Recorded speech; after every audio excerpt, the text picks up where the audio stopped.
ఈ పక్కింటి చుప్పరంతా అప్పుడే వచ్చేసినట్టుంది. దీనికి నా ఇంట్లో జరిగే రామాయణం అంతా కావాలి. దీనికి ఏదైనా ఒక షాక్ ట్రీట్మెంట్ ఇచ్చి పంపిస్తా.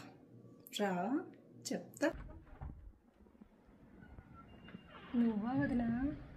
లోపలికి రా. మొన్నే వదిన ఇల్లంతా పెయింట్లు వేపించేసాను తెలుసా. అమ్మాయికి జీతం పడిల్లా. పడిన వెంటనే నాకేసేసింది. ఇంకా నేను ఆ డబ్బులు అటు ఇటు పోతాయని ఇల్లంతా పెయింటు, ఇంట్లో కావాల్సిన సామాన్లు అన్నీ చక్కగా కొనేసాను వదిన. ఎంత వస్తుంది ఏంటి మీ అమ్మాయికి జీతం? అంతేనా? మా అమ్మాయి కంటే చాలా తక్కువ. అంటే మా అమ్మాయి కొంచెం బాగా చదివి మంచి ఉద్యోగం కదా, మంచి తెలివితే ఎట్లున్నాయి లేవుదినా. ఈ కాలంలో పుట్టాల్సింది కాదనుకో. అవును, ఒక విషయం చెప్పడం మర్చిపోయాను వదినా. మొన్నే చూసే మీ అమ్మాయిని ఎవరితోనో బైక్లో పోతూ ఉంది. అన్నయ్య అనుకున్నానులే. ఏంటి అన్నయ్య కాదా? మరి కొంచెం చూసుకో వదినా ఎవరో. అంటే ఎందుకు చెప్తున్నాను తెలుసా, ఈ కాలంలో అబ్బాయిలు పెద్ద బాగోలేరబ్బా, అందుకు చెప్తున్నా. అందరూ మా అమ్మాయిలా ఉంటారేంటి? మా అమ్మాయికి చాలా జాగ్రత్త వదినా.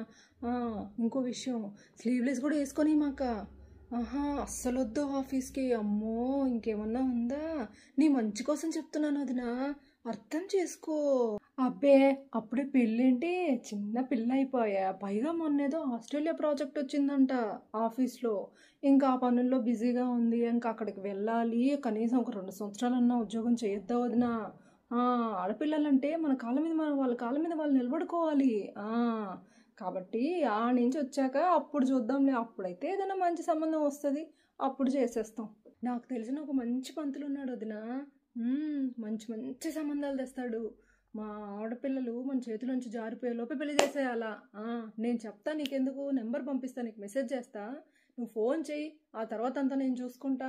మంచి సంబంధం వస్తుంది, పెళ్లి చేసి పంపించేసి ఒక టెన్షన్ తీరిపోద్దు వదినా. ఆస్ట్రేలియా ప్రాజెక్ట్ అంటున్నావు, జాగ్రత్త వదినా.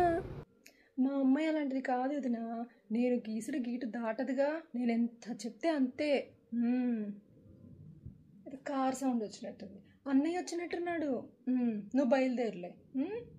మంచిది వదినా. పెట్టింది తిని చెప్పింది వినిపోకుండా నాకే పంచలేస్తుంది. నేను ఇచ్చిన షాక్కి ఇంకో 4 రోజుల దాకా రాదు ఇటు సైడు.